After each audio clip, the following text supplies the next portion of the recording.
परिचय। एशियाइयों में मनोभ्रंश के साथ जीने की दर सबसे अधिक है और फिर भी उनकी मदद के लिए वहाँ बहुत कम संसाधन हैं। डिमेंशिया पाथफाइंडर CIZ द्वारा प्रकाशित, जतिंद्र द्वारा लिखित और तैयार की गई, विक्टोरिया स्मिथ द्वारा संपादित यह पुस्तक उस संसाधन की कमी को दूर करने का प्रयास करती है।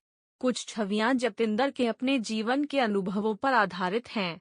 इसके साथ एक सहयोगी पुस्तक भी आती है जो अंग्रेजी, हिंदी, पंजाबी और उर्दू में लिखी गई है। यह छवियों का बहुत संक्षिप्त विवरण देता है जो पीढ़ियों, परिवारों, दोस्तों और देखभाल करने वालों के बीच बातचीत शुरू करने में भी मदद कर सकता है। पहली पुस्तक, एशियन कलरिंग बुक, में एशिया और इंग्लैंड आने वाली छवियों को देखने का प्रयास किया गया था। यह पुस्तक बताती है कि जो लोग यहाँ आए थे और जो लोग अपने नए घर में पैदा हुए थे उन्होंने क्या देखा और क्या किया। हमें आशा है कि आप इस संसाधन का आनंद लेंगे। डिमेंशिया पाथफाइंडर 2024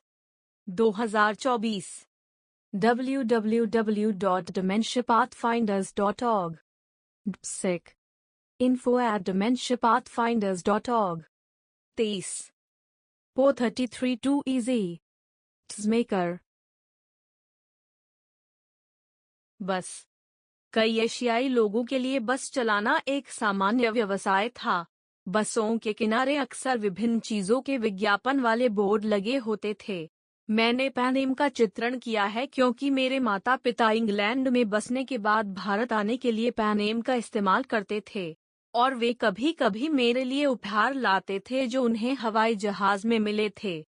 यहाँ चुनौती यह है कि क्या आप उन विज्ञापनों के बारे में सोच सकते हैं जो बसों के किनारे दिखाई देते होंगे, जैसे कि फोर्ड कॉर्टिना कारें, फर्ग्यूसन टेलीविजन और वूलवर्थ्स। सिनेमा। सिनेमा एशियाई संस्कृति का एक महत्वपूर्ण हिस्सा है। अक्सर बड़े स्क्रीन पर जब कोई प्रक्षेपण के सामने खड़ा होता है तो आप छायाचित्र देखते होंगे। स्क्रीन पर चल रहे व्यक्ति का छायाचित्र अक्सर विभिन्न सिनेमा देखने वालों को परेशान कर देता है। सिनेमा का दूसरा पहलू एक अशर का होना था जो आइसक्रीम, पॉपकॉर्न और कई अन्य चीजें बेचता था। अब सिनेमा घरों में ऐसा नहीं दिखता, लेकिन यह सिनेमा जाने के अनुभव का एक बुनियादी हिस्सा था। मशीन में क्लॉकिंग का उपयोग करने की आवश्यकता होती है, जहां लोग काम पर होने पर लंच ब्रेक के दौरान घड़ी के अंदर और बाहर की घड़ी का उपयोग करते थे। मेरे पिता यूके आने से पहले 1964 में इंजीनियरिंग में डिप्लोमा प्राप्त करने के लिए जर्मनी गए थे। वह हरे और नारंगी रंग की टाई पहनते थे, जिसे मैं विशेष अवसरों पर पहनता हूं, जैसे कि जब मैं कोका कोला हेल्प डेस्क को प्रशिक्षित करने के लिए ब्रसेल्स गया था। मेरे पिता सीखने गए थे और उनका बेटा पढ़ाने गया था। बनिया। इंग्लैंड की सड़कों के किनारे किराने की दुकानें एक आम जगह बन गईं।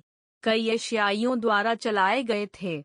ये लंबे समय तक खुले रहेंगे और विभिन्न प्रकार के सामान बेचेंगे। पराफिन से लेकर घरों को गर्म करने तक सब कुछ। सेब और पेय जैसे पारंपरिक उत्पादों से लेकर गन्ना जैसे विदेशी खाद्य पदार्थ तक। अदरक, लहसुन, करेला। यह एक ऐसी सब्जी थी जिसके बारे में कहा जाता है कि इसमें स्वास्थ्यवर्धक गुण होते हैं। कारों की बहुतायत से पहले कोने की दुकान एक महत्वपूर्ण स्थानीय सेवा प्रदान करती थी और बेहतर सार्वजनिक परिवहन ने बड़े और सस्ते सुपरमार्केट की यात्रा को और अधिक सुविधाजनक बना दिया था। स्मृति संदूक। Memory chest Karl Cage cultural appropriate resources director से प्रेरित है और उनके नाम पर विभिन्न मान्यताएं हैं। इस उदाहरण में छाती एशियाई पोशाक से पश्चिमी संस्कृति में संक्रमण का प्रतिनिधित्व करती है। अक्सर पुरुष परिवार के बाकी सदस्यों को लाने से पहले काम और आवास की तलाश में पहले आते थे। चूंकि भारत एक ब्रिटिश उपनिवेश था और कई एशियाई ब्रिटिश सेना में थे, उनके और उनके परिवारों के पास पहले से ही ब्रिटिश नागरिकता हो सकती है। ताल। कोयला कर्मी जैसे अन्य कॉलगर्ल के साथ फूल का आदमी। कबाड़ी वाला और दूध वाला नियमित साप्ताहिक या दूध वाले के मामले में दैनिक कॉल करने वाले थे, जो आज हमारी सड़कों पर बहुत कम दिखाई देते हैं। पूल का विचार यह अनुमान लगाना था कि कौन सी टीमें विरोधी फुटबॉल टीम के साथ ड्रॉ खेलेंगी। जितना अधिक ड्रॉ उतना अधिक आप जीत सकते हैं। हालांकि पूल भाग्य की बात थी और इससे टीमों के बारे में कुछ जानकारी प्राप्त करने में मदद मिल सकती है। पूल के आदमी द्वारा एकत्र किया गया दूसरा कूपन स्पॉट द बॉल था। यह लोगों के लिए कूपन पर केवल एक्स डालकर पूल की प्रक्रिया में शामिल होने का एक आसान तरीका था। जो कोई भी फोटो खींचते समय गेंद के स्थान पर एक्स लगाने में कामयाब रहा, उसने पुरस्कार जीता। साड़ी की दुकान। साड़ी की दुकानें अक्सर साड़ी के साथ कई तरह के सामान बेचती हैं। इनमें जूते, हैंडबैग, चूड़ियां, पोशाक आभूषण और अक्सर शादियों में इस्तेमाल होने वाले हार शामिल हैं। साड़ी कपड़े का एक लंबा टुकड़ा है। इसे कमर के चारों ओर मोड़ा जाता है और कंधे या सिर के चारों ओर लपेटा जाता है। ये दुकानें अक्सर ऐसा कपड़ा बेचती हैं जिसे घर ले जाकर भारतीय शैली की पोशाक बनाई जा सकती है या कुछ मामलों में कपड़ा किसी पोशाक निर्माता को दे दिया जाता है। ये ड्रेस मेकर भी घर से काम करेंगे। सिलाई। सिलाई। मेरी माँ एक दर्जी थी। अक्सर विभिन्न फैक्ट्रियों में काम करना और कभी-कभी घर से काम करना। उसने विभिन्न वस्तुएं सिली, जिनमें कपड़े, कोट और मुलायम खिलौने शामिल थे, जिनमें बड़े टेडी बेयर और कई अन्य चीजें शामिल थीं। ये फैक्ट्रियां अक्सर छोटे पैमाने पर होती थीं, जिनमें केवल 5 या 10 लोगों को रोजगार मिलता था और अक्सर ये फैक्ट्रियां स्थानीय होती थीं। मसाले। मसाले। जैसा कि दिखाया गया है, भारतीय घरों में अक्सर धातु से बना मसाला कंटेनर या अच्छी तरह से नक्काशीदार लकड़ी का मसाला रैक होता है। इनमें जीरा, हल्दी, लाल शिमला मिर्च, नमक, काली मिर्च, सरसों के बीज और गरम मसाला शामिल हैं। गरम मसाला कभी कभी घर पर विभिन्न प्रकार के मसालों को लेकर और उन्हें मूसल और ओखली में पीसकर बनाया जाता था। मसाले महत्वपूर्ण वस्तुएं हैं क्योंकि वे भोजन को संरक्षित करने में मदद करते हैं। चाय। चाय बनाने के कई तरीके हैं। जिस चीज से कलाकार सबसे अधिक परिचित है, वह पानी उबालने के लिए सॉस पैन का उपयोग करना है, जिसमें इलायची, लौंग, सौंफ और दालचीनी मिलाना है। फिर चाय की पत्तियां डाली जाती हैं। चाय को पानी में भिगोने के लिए कुछ मिनट तक उबालें। दूध और चीनी डालकर दोबारा उबालें। चाय को एक कप के बजाय एक छलनी के माध्यम से एक गिलास में डाला जाता है और पीने के लिए तैयार है।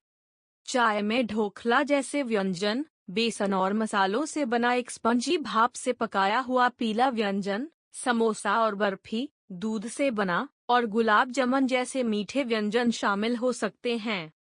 स्वादिष्ट व्यंजन अक्सर टमाटर केचप के साथ परोसे जाते थे।